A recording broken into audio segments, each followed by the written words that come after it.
Stock market investing చేసే ప్రతి ఒక్కరూ ఈ వీడియో చూడండి. నిన్న India and Europe trade deal అయిందండి. మదర్ ఆఫ్ ఆల్ డీల్స్ అంటున్నారు. అయితే ఇక్కడ పాయింట్ ఏంటంటే ఇంత గుడ్ న్యూస్ ఉన్నా కూడా మార్కెట్స్ మాత్రం పైకి వెళ్ళట్లేదు. ఇదే కాదండి, రీసెంట్లీ చాలా మేజర్ రీఫార్మ్స్ తీసుకొచ్చారు గవర్నమెంట్ వాళ్ళు.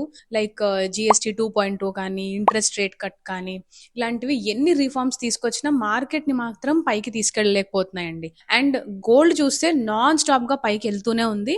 ఎందుకంటే గ్లోబల్ వైడ్ గా అన్ని ఫండ్ హౌసెస్ సంథింగ్ ఏదో సెన్స్ చేశారండి. మేబీ అది రిసెషనే అవ్వచ్చు ఆర్ ఏఐ బబుల్ కూడా అవ్వచ్చు. అందుకే చాలా వరకు ఇన్వెస్ట్మెంట్స్ ని గోల్డ్ కి షిఫ్ట్ చేస్తున్నారు. ఎందుకు ఇదంతా చెప్తున్నాను అంటే, రెగ్యులర్ ఎస్ఐపి చేసే వాళ్ళు కంటిన్యూ చేయండి. బట్ చాలా మంది లాస్ట్ 2 to 3 years నుంచి ఎంటీఎఫ్ అంటే మార్జిన్ ట్రేడెడ్ ఫెసిలిటీ తీసుకొని ఓవర్ ట్రేడింగ్ చేస్తున్నారండి. అంటే బ్రోకర్ ఇచ్చే ఎక్స్ట్రా మనీతో ఓవర్ గా పొజిషన్స్ తీసుకుంటున్నారు. కొంతమంది వాళ్ళకు ఉన్న క్యాపిటల్ కి even 4 to 5 times extra positions కూడా తీసుకుంటున్నారు. ఇది వేరే వాళ్ళ అమౌంట్ తో ట్రేడ్ చేయడం లాంటిదండి. మార్కెట్ బేరిష్ గా టర్న్ అయినప్పుడు మీకు లాసెస్ కూడా 5 times ఎక్కువ అవుతుంది.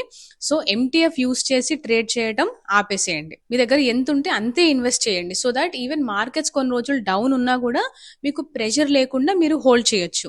అలాగే నా నెక్స్ట్ ట్రైనింగ్ సెషన్ డీటెయిల్స్ కావాలి అంటే nikitrades.in కి వెళ్ళండి.